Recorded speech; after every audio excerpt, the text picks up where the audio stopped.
This is a CJSR podcast. Volunteer-powered, Listener-supported, campus and community podcast.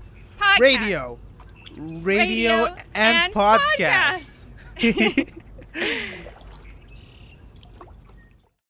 I really believe your body is attuned to where you're from. So whatever's around you.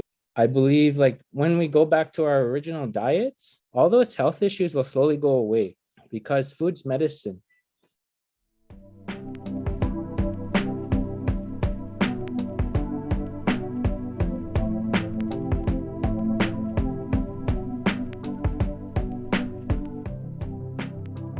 Hi, my name is Simran Pherwani, and you're listening to That's Food. That's Food is a podcast from CJSR, Edmonton's campus and community radio station, handmade by love by University of Alberta students, telling the backstory to food in Edmonton, one meal at a time. Food can symbolize so many different things in different cultures. To some, it can represent an experience. To others, a community, but can also represent a way of showcasing one's identity and heritage. You can celebrate the traditions and history of a culture and ethnic community through food, and share this knowledge with others. In this episode, I interviewed Chef Scott Iserhoff, an Indigenous chef and founder of the Pippis Chill catering company, where we talked about how Indigenous culture and food are intertwined, the impact of colonialism on Indigenous food, and how food can have a significant impact on expressing and sharing Indigenous culture.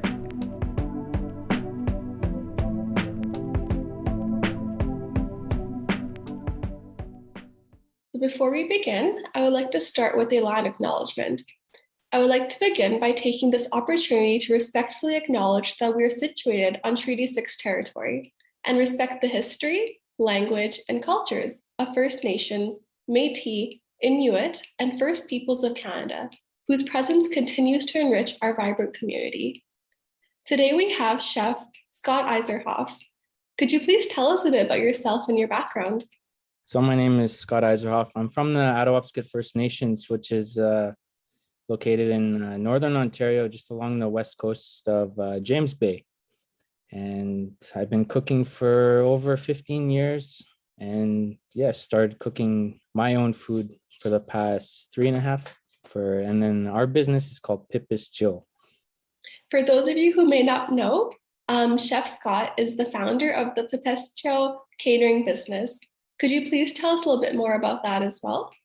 Yeah, for sure. So I've been cooking for 15 years and you can imagine the restaurant industry, you're working 12 hours a day, sometimes more. So I got tired of it. So then I quit my job and then I applied for a position at the Youth Emergency Shelter down on White as a kitchen coordinator.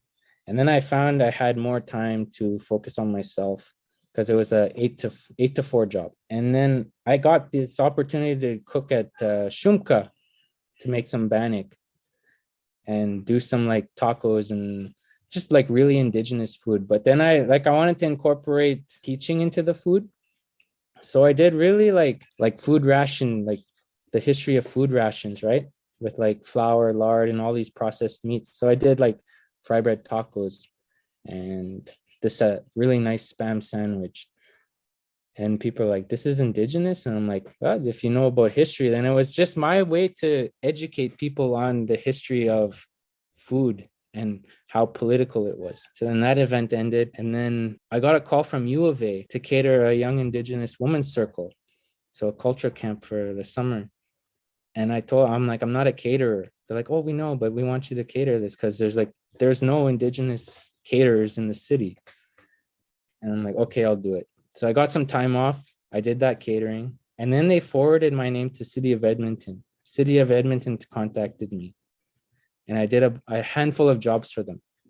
And then Government of Alberta contacted me. And it was getting difficult because I had a full-time job plus all these catering opportunities to the point where it got out of control. Because catering opportunities turned into food demos for Edmonton Public Schools for their PD days, like the PDs.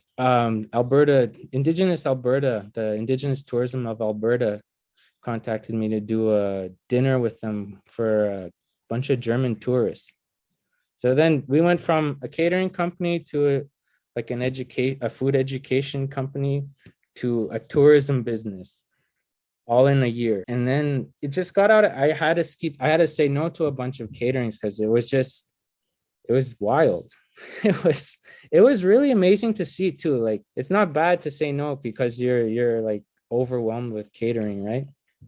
And then I talked with my wife and we came up with the name, and then I said, I think I have to quit my job. And that was the most difficult decision ever, because it's like, if I quit my job, I already have a steady source of income, and quit my job. And then, yeah, it just blew up, and it was like the best decision from there. And now we're in the farmers markets, and we're opening up a location in the downtown farmers market for a food kiosk. They're going to be selling prepared food, like catering out of there. And we can do everything that I want out of that kitchen, which is amazing.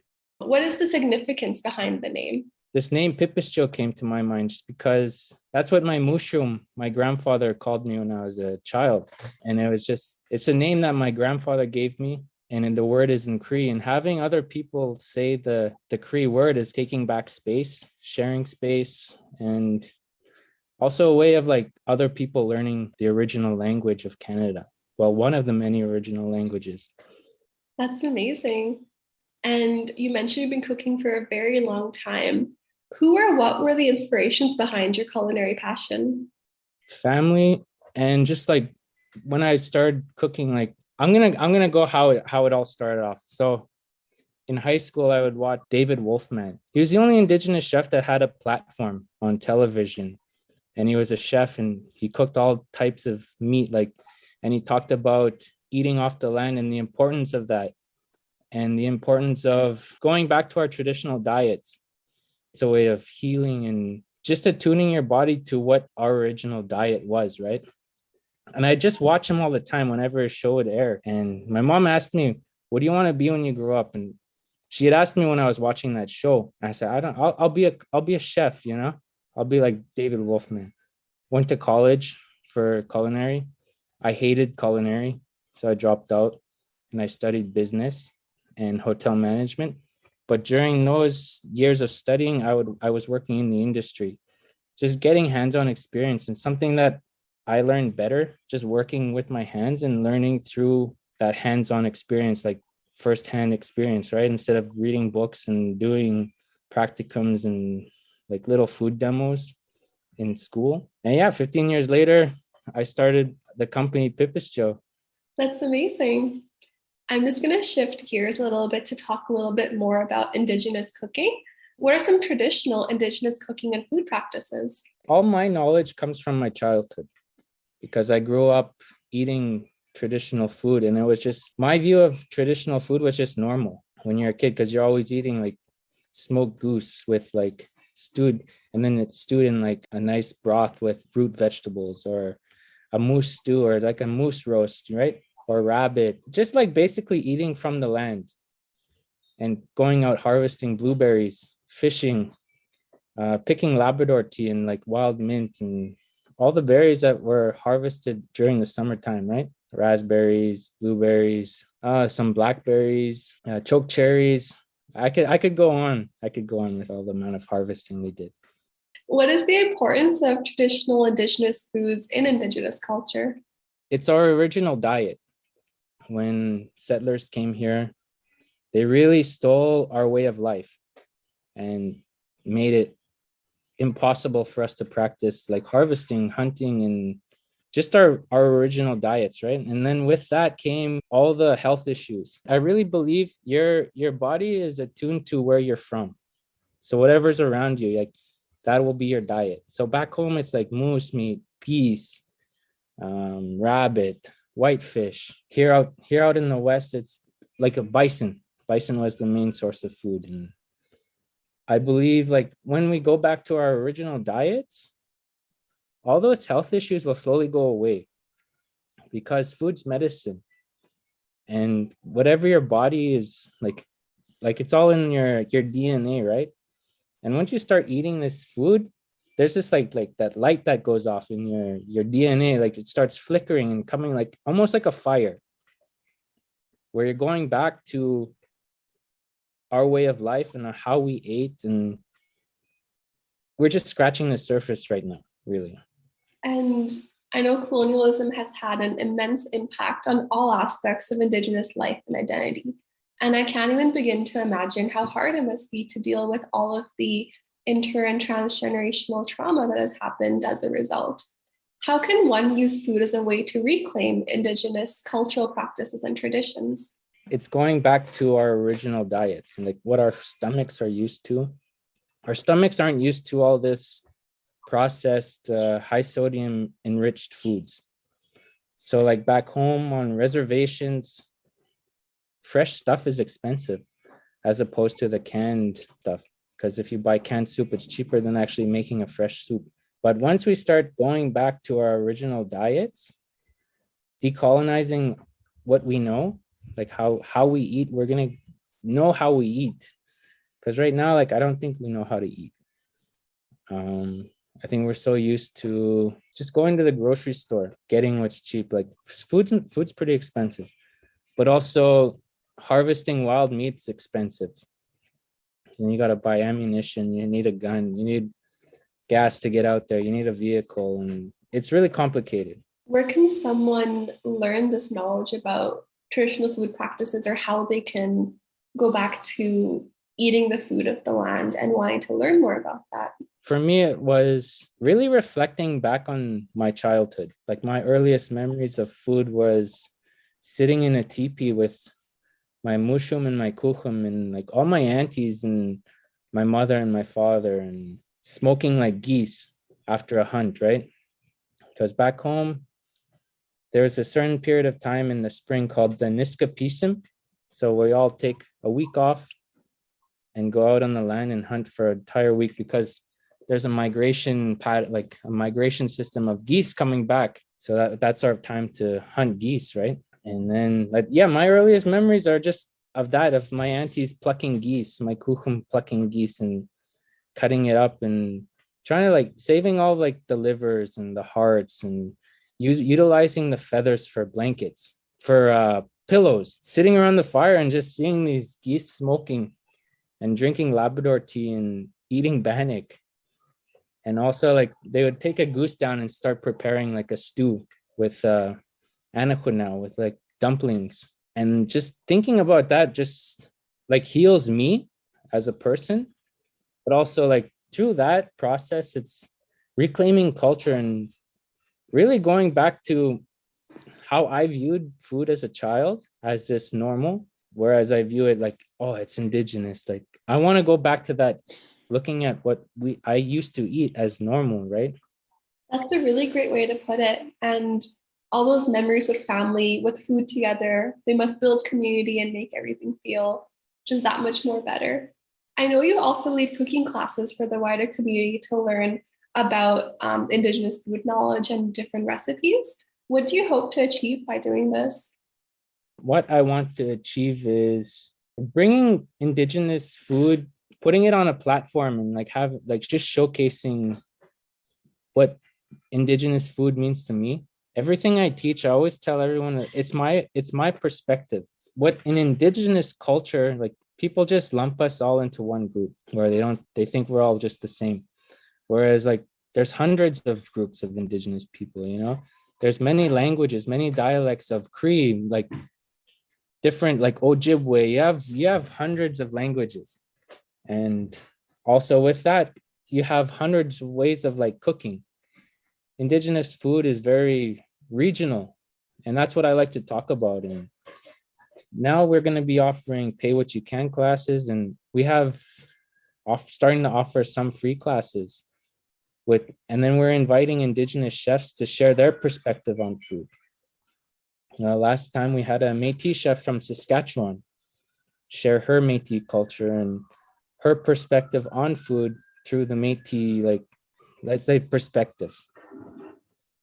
And it was just so different from from my perspective. And I think people, when they start to realize like we're not homogenous, that's when it starts to click in, and then they want to learn more about different cultures and they're not lumping us into one group. I think that's such an important point that you brought up, because there are so many different Indigenous groups across not just Canada, across North America, across the world, and having everybody's own identity and way of life and showcasing that is just so important. What is your favorite dish, both to cook on your own or to show other people? You can choose. There's so many. At home, I like to experiment with risottos. Like if I were to do a risotto dish for like a dinner, I would call it ocheshi shak, which means rice. And I talk about the importance of rice, but also like I'm taking like an Italian way of cooking rice, right? I'm incorporating other cultures, but also it's at the same time it's indigenous because I'm using like duck stock with like smoked duck meat, right? And wild mushrooms or squash like sometimes. And I talk about the story of squash and where it came from. And with the squash, like then it goes into the Three Sisters and the story behind that. And then it just builds and builds. And so risottos are my favorite at home. For people I like everything. I like to teach them. There's not really one thing that I like to teach. I like to talk about my stories with food. And I think I just like to incorporate the stories into whatever I cook. I think that's really great. And that way everyone can learn a bit about the history behind that food and the grain or the squash, like you said. And what has been the most challenging part in your journey thus far? I never thought I would be in this position of giving the opportunities of like giving presentations on food to like public schools before COVID, but also like giving panel talks at Tourism of Alberta. Like our business really snowballed into what it is now, and it was really fast. I can't imagine myself talking in front of like hundreds of people 3 years ago. And now I can do it. I'm so comfortable doing it, right? And I think that was the most difficult part, stepping out of my comfort zone and not really having the choice. Because I think as an Indigenous chef and like multiple Indigenous chefs across Turtle Island, like they have that responsibility to bring Indigenous food and showcase it, and having a platform is that responsibility of addressing what we do as chefs and culturally and tell our stories. It's very difficult, but also hearing like with popularity comes like those negative comments. And I really have to like drown that out, that noise out, because you can get so many compliments, but you get one little negative comment online. And it like when I first encountered that, it would just ruin my whole day. But now it's just like, okay, I can't let one comment be my downfall, you know? I have hundreds of people that are supporting me, and Pippis Chill really grew because of the community. Just telling them, oh, ask Scott to do this. Like Scott will cater this, you know? And I'm like, okay, I'll do that. On the opposite side now, what has been the most rewarding part of your journey? The most rewarding part of my journey is teaching people, but also giving other Indigenous people opportunities, like hiring other Indigenous chefs. And like growing up, I really wish I had a mentor in cooking, but I can't say I've had a mentor. And I want to really be that mentor to other people. And it would be like a huge honor to be a mentor to someone. But that's the most rewarding thing, like hearing all the positive feedback and people putting our name to other organizations to like do caterings or selling them jams or bannock mixes and doing talks. And it was just really this huge growth spurt, I would say. like literal growth spurt, just growing as a person and also reclaiming my culture.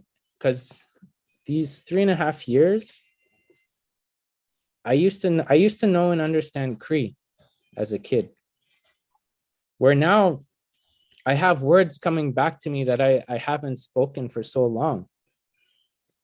I have all these stories that my parents used to tell me as a kid with like Chikapish and the Northern Lights and all these other stories that my parents would tell me as a kid, right? And just also learning more words and remembering all the words like I used to know, reclaiming culture and being able to pass it on to my daughter. It's just an honor to be able to pass that down to my daughter and give her this food knowledge and these food stories when she grows up, where she can pass them down to her family or her kids if she ever just wants kids, or other Indigenous youth, right? And that knowledge is keeping passed down to more and more people who are going to learn more and use it as an inspiration to take up their own passion and do something with it. How can people reach you and Pippis Chill? There's an email, so it's michiso, MICHISO at Pippis Chill, PEIPEICHEIOW.com, or Instagram. It's Pippis Chill. Awesome. Thank you so much for your time. Thank you.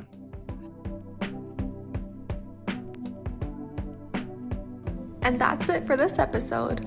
Now on for the snack fact. Did you know that Indigenous peoples use over 500 different plant species? There are countless species used in a variety of ways, including flavor, medicine, and ceremonies. Some species commonly used include ginger root, strawberry leaves, and chokecherry leaves. Today's episode was produced by me, Simran Pherwani, with the help from the That's Food team. Thank you to Chef Scott Iserhoff for speaking with me today. Our music is from Doug Hoyer, and you can find all of our episodes on Apple Podcasts and Spotify, and on our website, that'sfood.transistor.fm. You can contact us at that'sfood.cjsr.com. We are That's Food CJSR on Facebook and Instagram. That's Food is produced in Edmonton on Treaty 6 territory. But is it food? That's food. No, I messed it up. Again. Yeah, I'm not counting down. I'm not counting it down. Wait, Too we're not much. counting?